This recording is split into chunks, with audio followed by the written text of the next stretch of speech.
우리가 몰랐던 바다 이야기 수요일엔 바다 톡톡. 안녕하세요. 반갑습니다. 바다와 관련된 재밌고 흥미로운 이야기를 들어보는 시간 수요일엔 바다 톡톡. 오늘은 온라인 강연으로 함께하게 됐는데요. 오늘 멋진 강연 들려주실 경북대학교 홍지원 교수님 모셔보겠습니다. 반갑습니다. 안녕하세요. 네, 교수님. 오늘 어떤 내용으로 강연 준비해 주셨는지 소개 좀 부탁드릴게요. 예, 저희가 이제 최근에 많은 이제 기상 이변 현상들을 겪고 있잖아요. 네. 이게 다 이제 인류가 너무 무분별하게 화석 연료를 많이 사용을 해서 네. 지구의 자정 능력을 벗어날 만큼 이산화탄소를 대기 중에 배출을 하고 있습니다. 네. 그로 인한 이제 기상 이변 현상들이 이제 결국에는 이런 현상들을 내버려 두면은 인류 파국까지 갈 수 있는 상황까지 지금 저희가 도달해 있고요. 네. 그래서 저희 오늘 말씀드릴 내용은 그 자연적인 해법으로 블루카본이라는 해양 생태계가 흡수할 수 있는 이산화탄소를 흡수할 수 있는 기능에 대해서 말씀을 드리고자 합니다. 오, 이 지구의 환경 문제를 좀 해결할 수 있는 블루카본에 대한 이야기를 들려주시는 건 거죠? 네, 맞습니다. 네, 그러면 저희 경청하도록 하겠습니다. 안녕하십니까. 경북대학교 수소 및 신재생에너지학과 홍지원입니다. 오늘 동해안 블루카본 자원의 가치와 활용 방안이라는 주제를 가지고 강연을 하도록 하겠습니다. 오늘 강연의 순서는 다음과 같습니다. 먼저 지구온난화와 기상이변 현상의 상관관계에 대해서 말씀을 드리겠고요. 그리고 이어서 오늘 강연의 주제인 블루카본의 정의, 그리고 블루카본에는 어떤 종류들이 있고 또 탄소 순환에 있어서 어떠한 기능을 하는지에 대해서 말씀을 드리도록 하겠습니다. 그리고 경상북도 환동해 지역본부와 경북대학교가 현재 함께 추진 중에 있는 환동해 블루카본 센터에 대해서 소개를 드리는 시간을 갖도록 하겠습니다. 그리고 이런 센터 구축을 통해서 향후 추진 가능한 R&D 사업에 대한 말씀을 드리도록 하겠습니다. 그리고 마지막으로 기대 효과에 대해서 알아보면서 오늘 강연을 마치도록 하겠습니다. 먼저 지구온난화와 기상이변 현상입니다. 최근 특히 올해 이제 많이 이런 현상들을 직접 경험하고 계실 텐데요. 이렇게 빈번하게 발생하고 있는 홍수나 폭염 같은 기상이변 현상들은 모두 인간의 활동에 따른 지구온난화가 주 원인입니다. 그래서 이렇게 무분별하게 화석연료를 저희가 사용하면서 생태계가 흡수할 수 있는 그런 능력치를 지금 벗어나고 있습니다. 그래서 대기 중에 이산화탄소가 지속적으로 축적이 되고요. 그로 인해서 산업화 이후에 지구 평균 기온이 계속해서 상승을 하고 있습니다. 그런 이유로 지구온난화가 발생했고 한쪽에서는 이런 최악의 가뭄, 또 한쪽에서는 어떤 예상치 못한 그런 폭우가 내리는 그런 현상이 발생하고 있습니다. 그래서 지구 육지 면적이 약 80%가 지구온난화의 영향권에 있다는 보고가 되고 있고요. 그리고 전 세계 85% 인구가 우리를 포함해서 기상이변 현상을 경험 중에 있습니다. 그럼 지구온난화의 결말은 어떨까요? 왼쪽 그림 보시면은 지구는 역사상 여러 차례의 대멸종 이벤트를 겪어왔습니다. 그 중에 가장 심각했던 이벤트가 페름기 말에 지구상 생명체의 약 96%가 사라졌던 최악의 절멸 사태가 있었습니다. 그 원인은 사이베리안 트랩이라고 불리는 이런 중간 그림에 보시는 대규모 화산 폭발로 인해서 방출된 대량의 이산화탄소와 메탄가스가 원인이 되었습니다. 저희가 주목해야 될 점은 그 과거의 이산화탄소와 메탄가스 배출 패턴과 현재 우리가 화석연료를 사용하고 또 생활 수준이 향상되면서 육식을 많이 하기 때문에 소를 많이 키웁니다. 소가 배출하는 이런 메탄가스의 배출 패턴이 과거와 굉장히 유사하면서도 과거에는 2000년 이상의 시간에 걸쳐서 일어났던 일이 지금 300년 정도의 짧은 시간 안에 일어나고 있습니다. 그래서 우리 인류 세에 한 100년 이내에 70% 이상의 멸종이 예상되는 그런 사태를 맞을 수도 있습니다. 이런 운명의 날 시계라는 둠스데이 클락이라는 얘기를 많이 들어보셨을 텐데요. 이 시계는 1947년에 그 미국 시카고 대학교 핵물리학자들이 주도해서 이제 자정 7분 전으로 설정을 했습니다. 그래서 그 이후에 국제 정세에 따라서 늘어나기도 하고 당겨지기도 했지만은 2022년 현재 인류 파국 100초 전입니다. 그래서 이 둠스데이 클락이 자정을 가리키게 되면은 이제 그 지구상에 우점하는 생명체는 인류가 아니고 극한 환경에 살 수 있는 일부 미생물로 바뀌게 될 것입니다. 이제 이런 사태가 벌어지도록 방관만 하는 건 아니고요. 지난 2020년 전 세계 195개국이 이제 승인한 파리 기후협약이 이런 파리 기후협약 발효를 통해서 오는 2100년도까지 온도 상승폭을 1.5도씨 이하로 제한하고자 하는 국제사회의 노력을 시작했습니다. 가운데 그림 보시듯이 현재까지 저희가 해왔던 그런 이산화탄소 배출 패턴을 그대로 유지한다고 하면은 세기 말에 가서는 약 4도씨 정도의 온도 상승이 예상이 됩니다. 하지만 이런 파리 기후협약 사항들을 잘 이행하게 되면은 1.5도씨 이하로 유지를 할 수가 있습니다. 뭐 어제는 30도였고 오늘 25도인데 뭐 0.5도 차이가 얼마나 크겠냐 그렇게 생각하실 수도 있겠지만은 1.5도와 2도씨 상승의 차이는 그 생물 멸종에 있어서 굉장히 큰 역할을 하고요. 또 해수면 상승 그리고 어획량, 육지 생태계 변화에 대해서 큰 영향을 주게 됩니다. 그리고 우리나라도 2050 탄소 중립 목표 달성을 위해서 2030년까지 40%를 감축하는 국가 온실 감축 목표 NDC라고 불리는 NDC 상향안을 발표하고 유엔에 제출을 했습니다. 그리고 중간 아래에 있는 그림을 보시면은 C레벨 프로젝션 툴이라고 하는 건데요. 나사에서 제공하는 겁니다. 그래서 오늘 2100년도까지 저희가 이산화탄소 감축량을 얼마나 줄이고 아니면 못 줄이고 하는 그런 여러 가지 시나리오가 있습니다. 그 시나리오를 설정을 해서 시뮬레이션을 할 수 있는 프로그램이고요. 우리나라를 포함한 이제 바다와 인접한 국가들의 해수면 상승으로 인한 영향들을 이제 미리 한 번씩 보실 수가 있습니다. 여기 홈페이지에 들어가시면은 확인이 가능합니다. 그럼 오늘 발표의 이제 메인 토픽인 블루카본의 정의에 대해서 말씀드리겠습니다. 블루카본이라고 하는 것은 해양 및 연안 생태계에 의해 흡수되어 저장되는 유기탄소를 의미합니다. 이 용어는 유엔 환경계획, 유엔 식량농업기구, 그리고 정부 간 해양위원회 공동보고서에서 지난 2009년에 탄소를 블랙 카본, 브라운 카본, 그린 카본, 블루 카본 색깔로 이렇게 정의하는 용어를 새롭게 제안을 했습니다. 그래서 화석연료 연소에 의해서 발생하는 블랙 카본, 브라운 카본이 1년에 약 11기가톤 정도가 됩니다. 그리고 육상 식물에 의해서 흡수가 되는 그린 카본이 약 3.2기가톤입니다. 그리고 해양 생태계에 의해서 흡수되는 블루 카본이 2.5기가톤 정도가 됩니다. 이렇게 생태계에 의해서 흡수되지 못한 나머지 이제 블루 카본들은 대기 중에 이렇게 축적이 되는데요. 매년 4.9기가톤이 축적이 됩니다. 그래서 이 그림 보시듯이 지구는 이제 점점 뜨거워지고 있는 상황이고요. 그래서 우리는 이런 기존의 그린 카본, 블루 카본 흡수원 생태계들을 잘 유지시키면서 해조류나 해양 미세조류, 산호 같은 이런 새로운 블루 카본 흡수원도 개발을 해야 되는 상황에 당면해 있습니다. 이제 블루 카본의 종류와 기능에 대해서 알아보도록 하겠습니다. 블루 카본에는 연안 블루 카본과 해양 블루 카본 두 가지로 나뉠 수가 있습니다.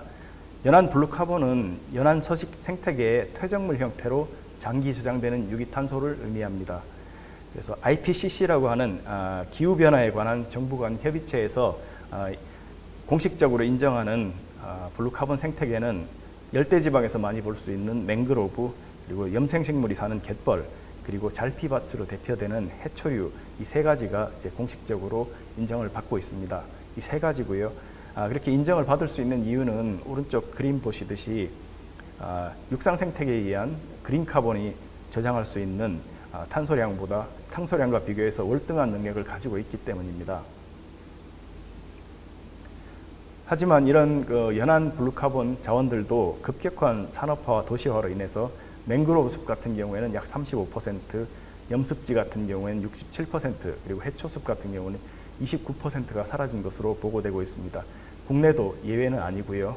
그리고 이렇게 세계 전역에 블루카본 생태계가 파괴되면서 장기간 퇴적물로 저장되어 있던 유기탄소가 산소를 만나게 되고 다시 산화돼서 이산화탄소 형태로 다시 또 대기 중으로 매년 1.5억 톤에서 10.2억 톤가량 배출이 되고 있습니다. 이런 상황에 의해서 지구온난화 현상이 점점 악화되는 악순환이 계속되고 있는 상황입니다. 그럼 해양 블루카본에 대해서 말씀드리겠습니다. 해양 블루카본은 해조류와 미세조류 또 기타 생물군의 활동에 의해서 심해의 정의는 1000m 이상 되는 수심을 가진 바다를 의미합니다. 심해와 심해 퇴적층에 저장되는 탄소를 의미합니다. 여기 왼쪽 그림을 보시면은 양식 해조류와 해양 미세조류, 야생 해조류는 기존에 알려져 있는 이런 연안 블루카본 생태계와 비교해서 훨씬 높은 이산화탄소 격리 집약도와 탄소 격리량을 가지고 있는 것으로 보고되고 있습니다.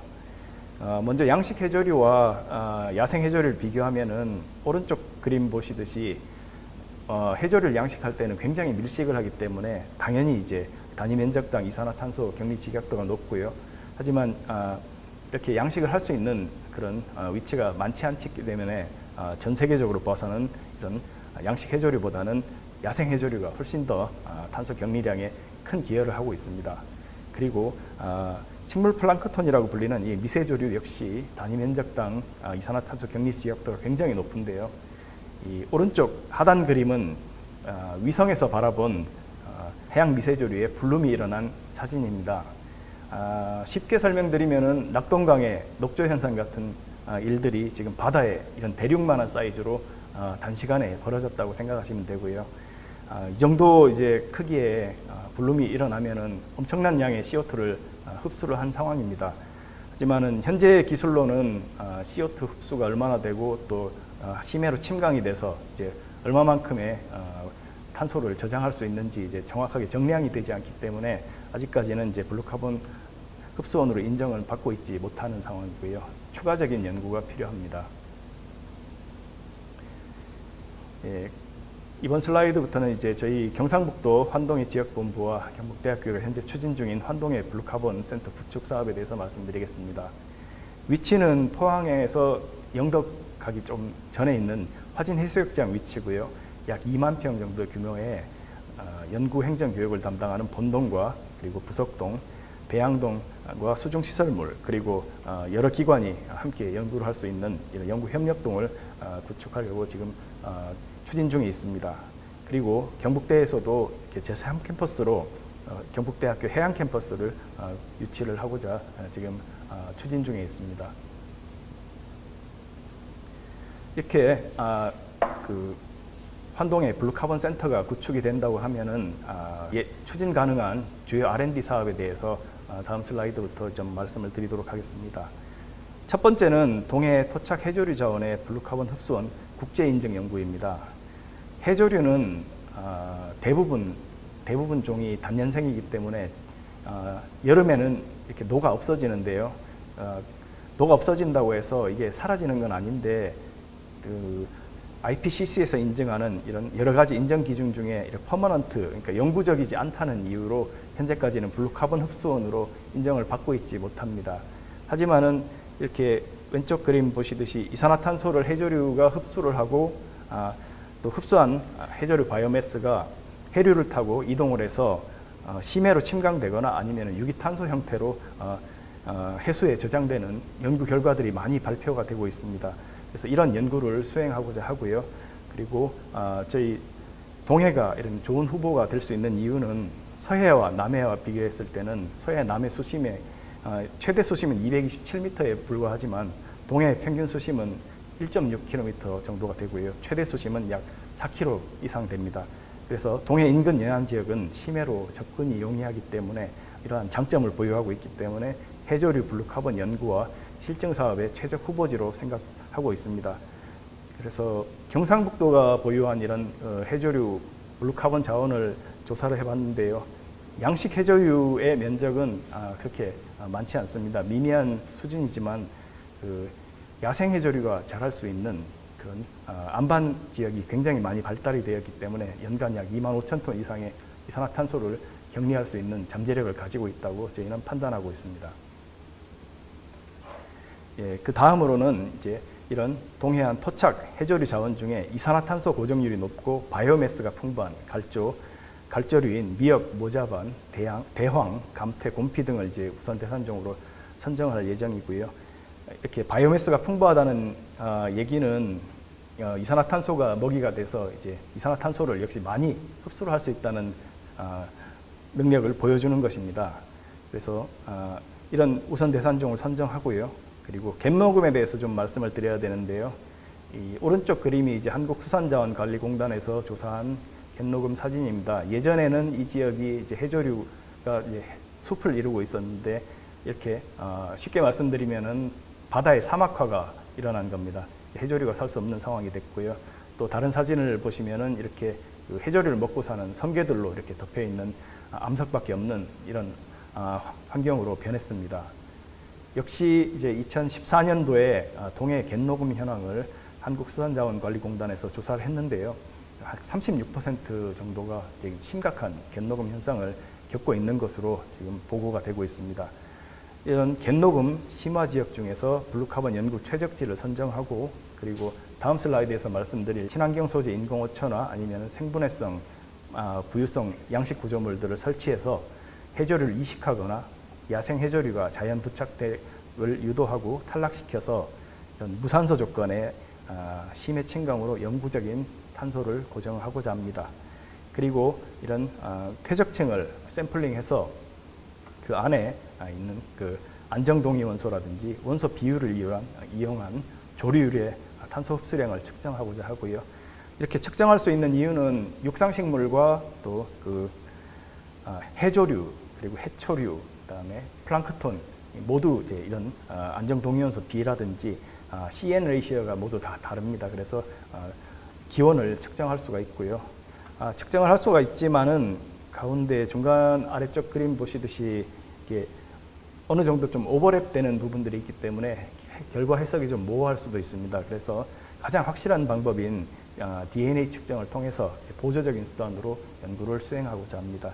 그래서 여기 이렇게 어초에 붙어 있는 자라고 있는 해조류가 심해 침강했을 때 같은 이제 DNA가 측정이 되면은 저희 연구에 이제 확신을 가질 수 있던 결과를 낼 수가 있습니다.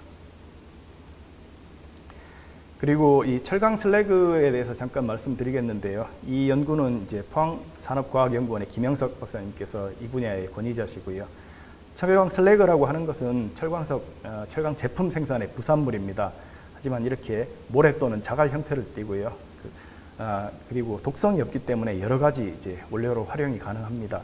그래서 이런 철강 슬래그를 이용한 인공어초를 이제 제작하는 연구를 이제 김영석 박사님께서 많이 하고 계시고요. 이렇게 제조한 철강 슬래그 인공어초는 기존의 인공어초에 비해서 이산화탄소 배출량도 굉장히 낮고 또 한 가지 장점은 이제 레드필드 비율을 말씀드리면서 설명드리겠습니다. 이 레드필드 비율이라고 하는 것은 1934년에 해양학자인 그 레드필드라는 분이 전 세계를 다니면서 이런 식물 플랑크톤과 해수의 CNP 조성을 조사를 했습니다. 그런데 이제 거의 일관적인 비율을 나타낸다는 결론을 내렸습니다. 근데 이제 그 이후에 이제 많은 해양학자들이 이제 조정을 통해서 조금 수정이 되긴 했지만 이런 비율은 거의 유사한 것으로 밝혀졌고요. 여기서 보실 점은 이제 그 필수 원소인 철 성분이 해수에는 굉장히 결핍되어 있습니다. 근데 이런 그 슬래그 소재 인공어초를 활용할 경우에는 굉장히 이제 주변으로 철 성분을 많이 배출을 할 수 있기 때문에 바다 비료로서 이렇게 해조습을 조성할 수 있는 굉장히 중요한 역할을 이런 공간 제공뿐만 아니라 비료 역할도 할 수 있는 장점이 있습니다. 그리고 이런 잘피숲 복원을 통한 복합 기능 연구가 이제 두 번째 추진하고자 하는 R&D 사업이고요. 다른 나라와 마찬가지로 우리나라도 역시 이런 도시화로 인해서 약 70~80%의 잘피밭이 파괴된 상태고 현재 약 55에서 70제곱킬로미터 정도밖에 존재하지 않는 것으로 추정하고 있습니다.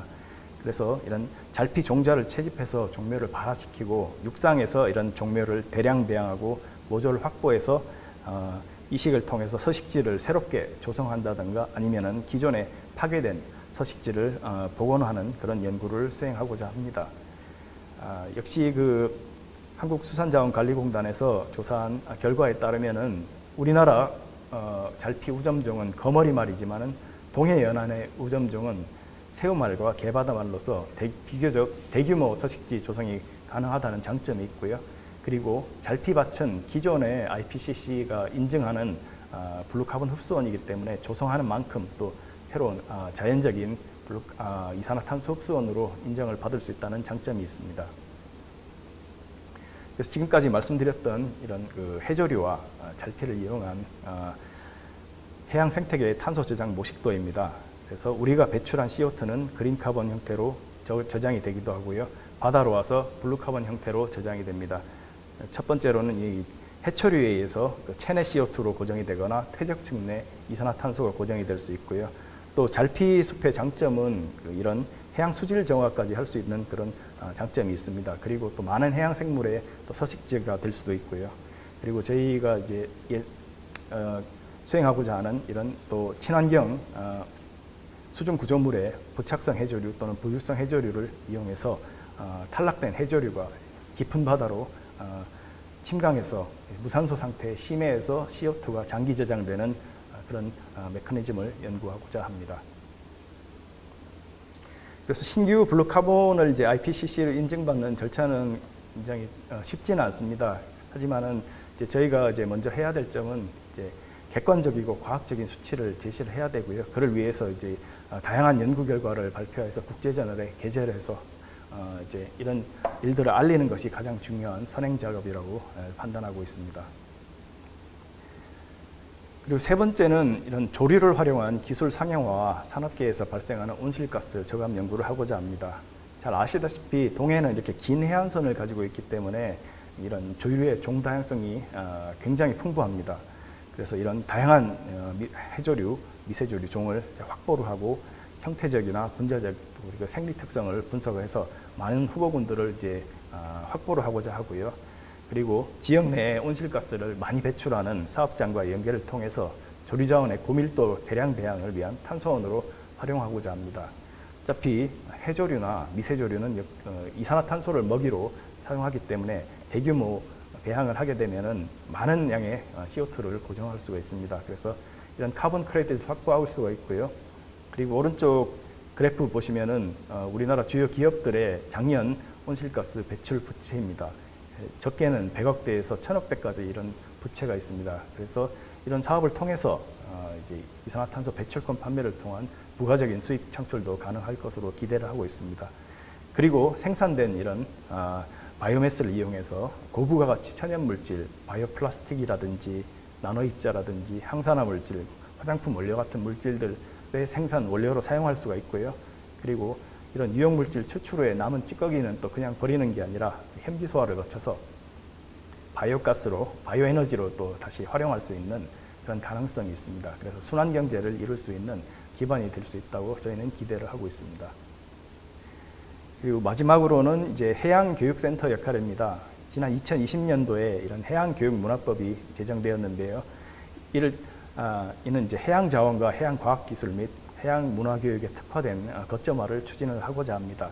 그래서 해양교육센터로 지정되는 것을 목표로 하고 있고요. 저희는 블루카본 관련된 이런 여러 가지 프로그램이라든지 또 이런 교육과정 반영을 위한 콘텐츠 발굴을 지원을 하고자 하고요. 그리고 다양한 이런 해양생물 채집과 생태계 모니터링에 필수적인 스쿠버 다이빙 기초교육과정을 개설해서 자격증을 수여하고 그리고 또 해양생물 채집 기법과 동정, 양식 배양 등에 관련된 이런 실습 교육과정 운영을 통해서 미래의 해양생물학자를 양성하고자 합니다. 그리고 해조류 채집과 양식 그리고 섭취 관련 전통 현재 미래 문화 교육과정과 체험 콘텐츠 역시 개발을 하고자 합니다.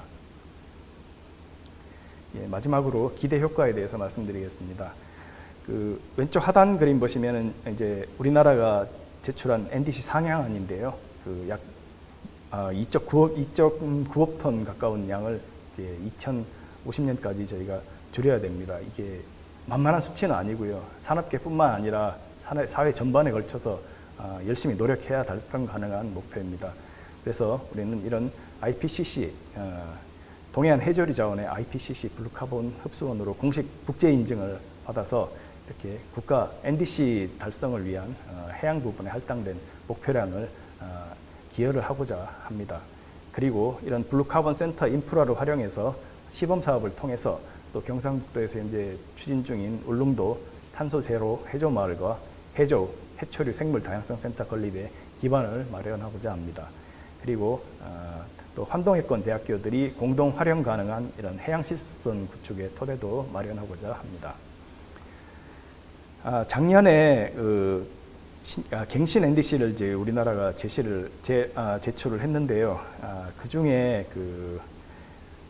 연안과 해양 생태계를 자연 기반 해법으로 포함을 시키지를 못했습니다. 아쉽게도. 그래서 향후에는 현재 이제 해양수산부에서는 이렇게 이제 국가 블루카본 온실가스 인벤토리를 구축을 하고 있고요. 2024년도까지 이렇게 블루카본 감축이 포함된 이런 국가 온실가스 인벤토리와 NDC 이행 자료를 이제 제시를 하고자 합니다. 그리고 환동의 블루카본 센터를 2026년도까지 저희가 구축을 해서 이런 향후에 동해안 신규 블루카본 흡수원의 IPCC 국제 인증을 받는 허브 역할을 수행하고자 기대를 하고 있습니다. 경청해 주셔서 감사합니다. 네, 교수님 잘 들었습니다. 감사합니다. 아니 그러면 블루카본이라는 이 뭐라고 해야 될까요? 물질이라고 해야 될까요? 생태계라고 해야 될까요? 이 방법은 전혀 오염이 아예 없는 건가요? 그게 좀 궁금해요. 맞습니다.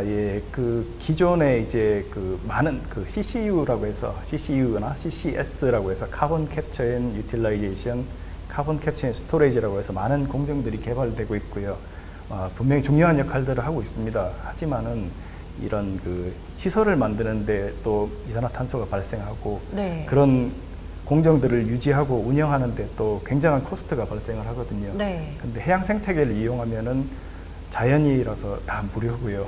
또 인간이 만든 어떤 공정보다 더 효율이 높습니다. 그런 데서 이제 굉장히 높은 가치를 찾고 있습니다. 그러면은 이게 환동의 블루카본 센터가 곧 건립될 거다 추진을 이제 하려고 한다 말씀을 해주셨잖아요. 이게 위치가 동해안인 이유가 특별히 있는 건가요? 동해안이 보유하고 있는 그런 자원들 때문일까요? 예, 맞습니다.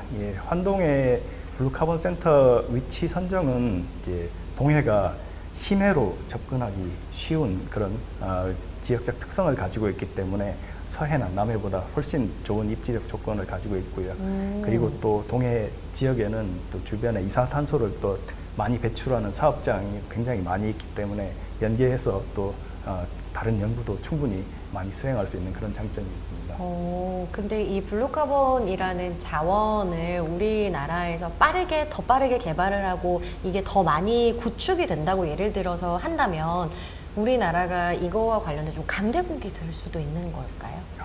강대. 저희는 일단은 지금 좀 후발주자고요. 후발주자군요. 그런데 뭐 블루카본이라는 개념 자체가 이제 생긴 지가 이제 2009년에 생겼으니까 얼마 되지는 않고요.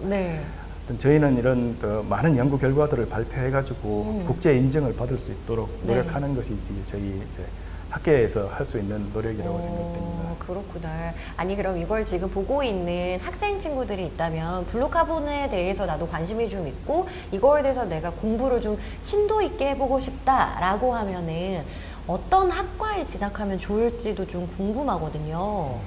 뭐 여러 학과가 있습니다. 뭐 일단은 뭐 생물학과라든지 해양학과 그리고 또 블루카본 관련해서는 또 한 가지 요즘 학문은 이제 한 가지 학문 가지고 되는 학문은 아니고요. 다학제적 학문을 하기 때문에 공대에서도 지금 많은 역할도 하고 있고요. 그래서 학과가 중요한 게 아니고 이제 어떤 방향성을 가지고 이제 공부를 하겠다 하는 그런 목표를 설정하시고 그 다음에 이제 교수님과 컨택을 하시면은 이제 충분히 연구를 교수님과 컨택을 하시면 그럼 이제 궁금한 게 있다 하면은 우리 경북대학교의 교수님을 찾아뵙고 질문을 해도 되는 걸까요? 맞습니다. 알겠습니다. 그럼 교수님 마지막으로 우리 블루카본에 대해서 한마디 더 해주고 싶은 이야기가 있으시다면 부탁드리겠습니다. 우리나라가 NDC를 달성하려면은 굉장히 많은 노력을 해야 됩니다. 그 중에서도 이제 블루카본 생태계에는 이제 자연적인 흡수원이고요. 블루카본 생태계를 또 잘 보존하고 개발하면서 또 이산화탄소 흡수뿐만 아니라 또 많은 해양생물들의 네. 또 서식지를 복원할 수도 있는 그런 여러 가지 효과가 있습니다. 그래서 많은 추가적인 연구를 열심히 하도록 하겠습니다. 네, 그리고 이 연구와 관련돼서 많은 분들이 또 관심을 가져주신다면 더 좋을 것 같습니다. 수요일의 바다톡톡 오늘 여기까지입니다. 저희는 또 더 좋은 강연, 더 유익한 강연으로 돌아오도록 하겠습니다. 고맙습니다.